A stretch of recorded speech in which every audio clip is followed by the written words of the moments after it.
साल्हेर हा एक विलक्षण दुर्ग आहे. विलक्षण अशासाठी आहे की त्याच्यावर जायच्या ज्या वाटा आहेत त्या पायऱ्या आहेत,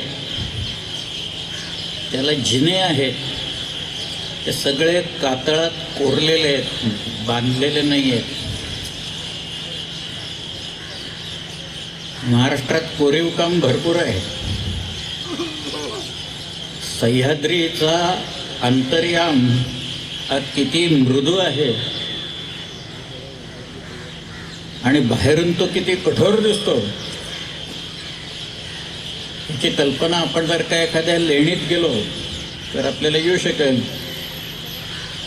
मग त्याच्यात कारलं आहे, त्याच्यात भाजं आहे, कान्हेरी आहे. जुन्नर हा भाग आहे, हा सगळा कोरून काढलेला आहे. जुन्नरच्या भोवती अनेक लेणी आहेत. किंबहुना शिवनेरी हा जो किल्ला आहे की ज्या किल्ल्यावर शिवाजी महाराजांचा जन्म झाला, परंतु शिवाजी महाराजांच्या ताब्यात हा किल्ला कधीही नव्हता. अशा शिवनेरी किल्ल्याच्या पोटात देवळं आहेत, एक लेणी आहेत आणि ती 2000 वर्षांपूर्वी कोरलेली लेणी आहे.